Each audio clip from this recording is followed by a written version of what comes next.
तो देखिए, सपा सांसद अवधेश प्रसाद को आप सुन रहे थे। लगातार बुलडोजर की कार्रवाई को लेकर सवाल पूछे जा रहे हैं, लेकिन उन पर भी कई सवाल खड़े होते, समाजवादी पार्टी पर भी कई सवाल खड़े होते, अखिलेश यादव पर भी सवाल खड़े होते हैं। और रिपब्लिक भारत जो सवाल पूछता है वो आपको बताएंगे कि आखिर क्या सवाल खड़े होते हैं। रिपब्लिक भारत के सवाल नंबर एक हफ्ते बाद भी पीड़िता से आखिरकार क्यों अवधेश प्रसाद मिलने के लिए नहीं गए। और दूसरा सवाल कि आरोपी मोहित को बचाने में आखिरकार अखिलेश और उनके सांसद क्यों लगे हुए हैं। डीएनए नार्को की मांग, आरोपी पर खुलकर आखिरकार बयानबाजी क्यों नहीं कर रहे, क्यों कुछ नहीं बोल रहे हैं। चौथा सवाल ये कि आरोपी पर बुलडोजर एक्शन तो पेट में आखिरकार दर्द क्यों हो रहा है। अवधेश प्रसाद को भी आप सुन रहे थे जो कि लगातार सवाल उठाते हुए बुलडोजर कार्रवाई कर रहे हैं। पांचवा सवाल देखिए, क्या आरोपी मोहित के पास समाजवादी पार्टी के राज छिपे हुए हैं, इसी वजह से कुछ अवधेश प्रसाद नहीं बोल रहे, अखिलेश यादव कुछ नहीं बोल रहे, उल्टा बुलडोजर कार्रवाई पर सवाल खड़े करते हुए नजर आ रहे हैं। रिपब्लिक भारत ये सवाल पूछ रहे हैं।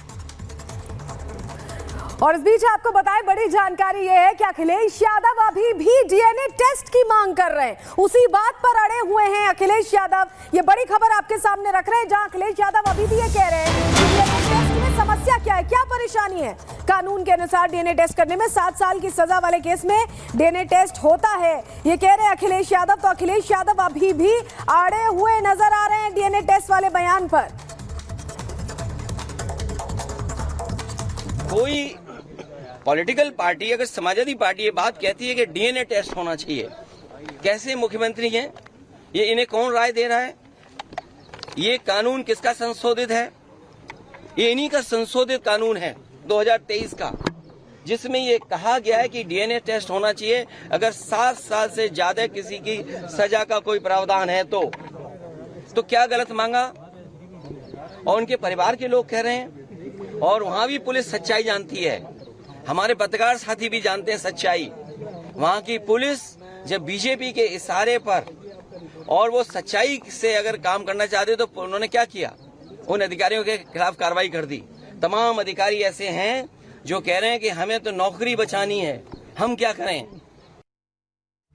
और हमारे 3 सहयोगी ग्राउंड जीरो से हमारे साथ जुड़ रहे हैं। हमारे साथ अजय जुड़ रहे हैं लखनऊ से, इसके अलावा हमारे साथ राघवेंद्र और प्रगति अयोध्या से जुड़ रहे हैं। लेकिन पहले अजय आपके पास हम आ रहे हैं, जिस तरह से अखिलेश यादव बार बार डीएनए टेस्ट का हवाला दे रहे हैं, क्या उन्हें यह पता नहीं है कि इस तरह के दुष्कर्म के मामलों में जो पीड़िता होती है वो मुख्य गवाह होती है और उसकी बात पर ही सारा एक्शन होता है, और यहाँ कोई एविडेंस की कमी नहीं है कि डीएनए टेस्ट कराना पड़े। अजय,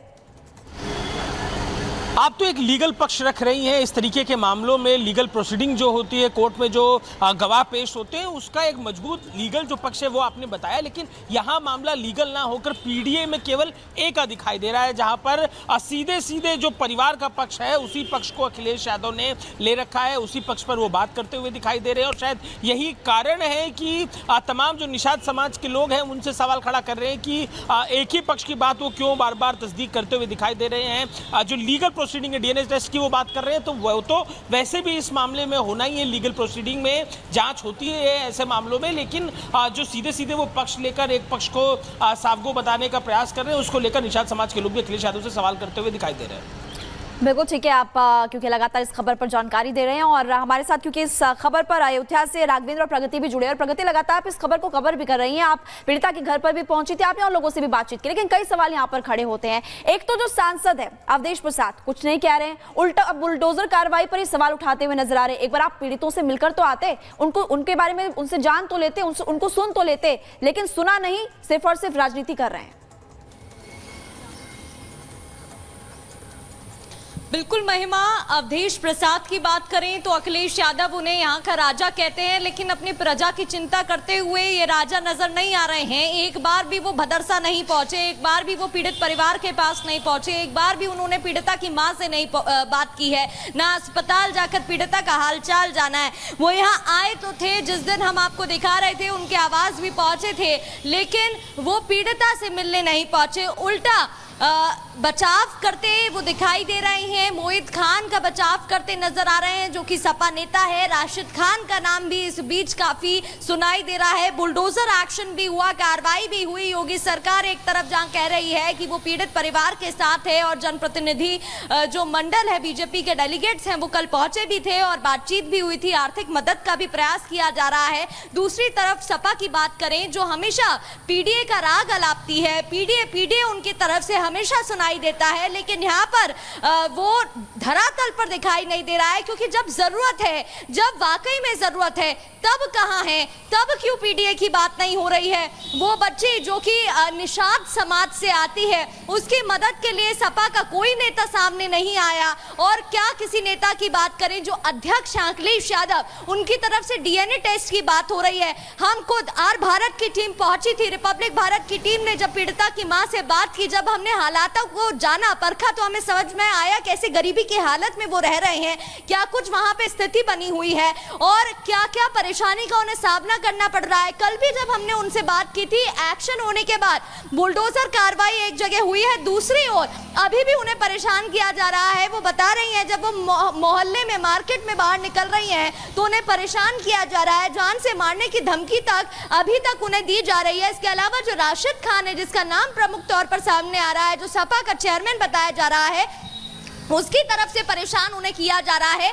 और इन सब सबूतों के बाद भी, क्योंकि एफआईआर की कॉपी भी लगातार सामने आई, जब अस्पताल पहुंचकर राशिद खान के लोगों ने पीड़िता को धमकाने की कोशिश की थी, उस दौरान भी एक एफआईआर की कॉपी हम आपको दिखा रहे थे। इतना सब कुछ होने के बाद भी और क्या सबूत की जरूरत है, ये बड़ा सवाल यहाँ पर खड़ा होता दिखाई दे रहा है। बिल्कुल प्रगति, आप सही कह रही हैं और इसका जवाब कोई नहीं दे पा रहा है। अवधेश प्रसाद आते भी हैं तो पीड़िता से मुलाकात नहीं करते, मिलने नहीं जाते हैं परिवार से, उनकी तरफ जरा भी संवेदना व्यक्त नहीं की जाती। ये जरूर बार बार कहा जाता है, कोई कहता है नार्को टेस्ट करा लो, कोई कहता है डीएनए टेस्ट करा लो। हमारे साथ राघवेंद्र भी लगातार जुड़े हुए हैं। राघवेंद्र, ये अभी तक समाजवादी पार्टी से हम सुन नहीं पाए हैं कि कम से कम जो पद दिया गया था उससे हटा दिया, ये भी हम नहीं सुन पा रहे हैं अभी तक। ऐसी क्या मजबूरी हो गई है? देखिए जी इस मामले में लखनऊ से अजय और प्रगति खुद ग्राउंड जीरो पर उन्होंने काफी कुछ कहा, लेकिन मैं एक दूसरे एंगल की ओर ले जाना चाहता हूं, जिधर जाने के लिए अखिलेश यादव और अवधेश प्रसाद मजबूर हैं। ये मजबूर होकर के बयान दे रहे हैं और संवेदनहीन बयान दे रहे हैं। क्यों दे रहे हैं? अब देखिए, जिला तो अयोध्या है, लेकिन जहां की घटना है भदरसा नगर पंचायत, भदरसा में पूरी तरह से डेमोग्राफी चेंज हो गई है। आज भदरसा नगर पंचायत की जो आबादी है वह लगभग 60 से 70% वहां मुस्लिम है और वहां पर 30-35% हिंदू बचे हुए हैं। इन्हीं लोगों के रसूख से मोइद अली और राशिद खान जैसे लोगों के कारण लौट रहे हैं आपके पास। देखिए, इसी बीच एक बड़ी खबर आपको बता दें, अयोध्या रेप केस से जुड़ी हुई एक बड़ी खबर सामने आ रही है। देखिए, बीजेपी जो डेलीगेशन था वो पहुंचा था, बीजेपी की कमेटी ने अपनी रिपोर्ट सौंपी, शीर्ष नेतृत्व को अपनी जांच रिपोर्ट सौंपी और कमेटी ने दरअसल 4 पन्ने की जांच रिपोर्ट सौंपी है। 4 पन्नों की रिपोर्ट तैयार की गई है, डेलीगेशन पहुंचा था और अजय लगातार हमारे साथ जुड़े हुए हैं। अजय, 4 पन्नों की रिपोर्ट सौंपी गई है, क्या इस रिपोर्ट में बताया गया है, क्या जानकारी मिल रही है अजय? बिल्कुल, बीजेपी के राज्यसभा सांसद जो है निषाद, वो पहुंचे थे यहाँ पर। उनकी बातचीत के दौरान ही जो लड़की की मां है उसका बयान कि उनकी जान खतरे में है वो सार्वजनिक हुई थी, जहां पर उन्होंने आश्वासन दिया था। और अभी जस्ट उनसे बात हुई, जो निषाद है राज्यसभा सांसद, वो इस समय सदन में ही मौजूद है। इस मुद्दे को आज सदन में भी उठाएंगे और अपना पक्ष रखते हुए वो जानकारी दे रहे थे कि हमने वहाँ जो कुछ मिला, ग्राउंड में जो कुछ हम ऑब्जर्वेशन किया, उसके नोट्स बनाकर उस पर एक रिपोर्ट बनाकर पार्टी के शीर्ष नेतृत्व को दे दी है और सदन में भी अब इस मुद्दे को उठाएंगे। तो निश्चित ही बीजेपी इस मामले को, क्योंकि ये निषाद समाज से जुड़ा हुआ मामला है और सीधे सीधे समाजवादी पार्टी न केवल चुप्पी साधे बल्कि दूसरे पक्ष के साथ भी खड़ी दिखाई दे रही है, इस मामले को लेकर बैकफुट पर होती दिखाई नहीं दे रही है। इस मामले पर जो निषाद है राज्यसभा सांसद बीजेपी के, उन्होंने शीर्ष नेतृत्व को अपनी रिपोर्ट पेश कर दी है।